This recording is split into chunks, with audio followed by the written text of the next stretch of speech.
अपने हिस्से का भाग्य। एक आदमी एक सेठ की दुकान पर नौकरी करता था। वह बेहद ईमानदारी और लगन से अपना काम करता था। उसके काम से सेठ बहुत प्रसन्न था और सेठ द्वारा मिलने वाली तनख्वाह से उस आदमी का गुजारा आराम से हो जाता था। ऐसे ही दिन गुजरते चले गए और वो बाल बच्चेदार हो गया। तब भी काम करता रहा। एक दिन वह आदमी बिना बताए काम पर नहीं गया। उसके ना जाने से सेठ का काम रुक गया।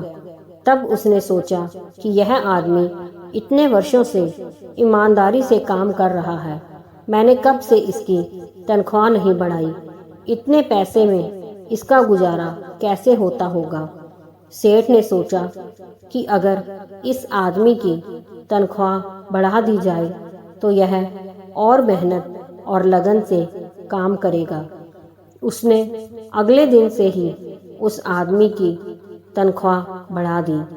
उस आदमी को जब 1 तारीख को बढ़े हुए पैसे मिले तो वह हैरान रह गया, लेकिन वह बोला कुछ नहीं और चुपचाप पैसे रख लिए। धीरे धीरे बात आई गई हो गई। कुछ महीनों बाद वह आदमी फिर एक दिन गैर हाजिर हो गया। यह देखकर सेठ को बहुत गुस्सा आया। वह सोचने लगा, कैसा कृतघ्न आदमी है, मैंने इसकी तनख्वाह बढ़ाई पर ना तो इसने धन्यवाद तक दिया और ना ही अपने काम की जिम्मेदारी समझी। इसकी तनख्वाह बढ़ाने का क्या फायदा हुआ, यह नहीं सुधरेगा। और उसी दिन सेठ ने बढ़ी हुई तनख्वाह वापस लेने का फैसला कर लिया। अगली 1 तारीख को उस आदमी को फिर से वही पुरानी तनख्वाह दी गई, लेकिन हैरानी यह कि इस बार भी वह आदमी चुप रहा। उसने सेठ से जरा भी शिकायत नहीं की। यह देखकर सेठ से रहा ना गया और वह पूछ बैठा, बड़े अजीब आदमी हो भाई, जब मैंने तुम्हारे गैर हाजिर होने के बाद पहले तुम्हारी तनख्वाह बढ़ा कर दी तब भी तुम कुछ नहीं बोले, और आज जब मैंने तुम्हारी गैर हाजिरी पर तनख्वाह फिर से कम करके दी तुम फिर भी खामोश रहे, इसकी क्या वजह है। उस आदमी ने जवाब दिया, जब मैं पहली बार गैर हाजिर हुआ था तो मेरे घर एक बच्चा पैदा हुआ था।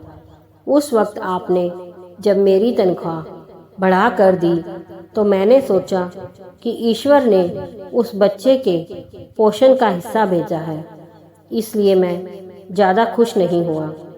जिस दिन मैं दोबारा गैर हाजिर हुआ उस दिन मेरी माता जी का निधन हो गया था। आपने उसके बाद मेरी तनख्वाह कम कर दी तो मैंने यह मान लिया कि मेरी माँ अपने हिस्से का अपने साथ ले गई। फिर मैं इस तनख्वाह की खातिर क्यों परेशान हूँ। यह सुनकर सेठ गदगद हो गया। उसने फिर उस आदमी को गले से लगा लिया और अपने व्यवहार के लिए क्षमा मांगी। उसके बाद उसने ना सिर्फ उस आदमी की तनख्वाह पहले जैसी कर दी बल्कि उसका और ज़्यादा सम्मान करने लगा। मित्रों, हमारे जीवन में अक्सर सकारात्मक और नकारात्मक दोनों तरह की घटनाएं होती रहती हैं।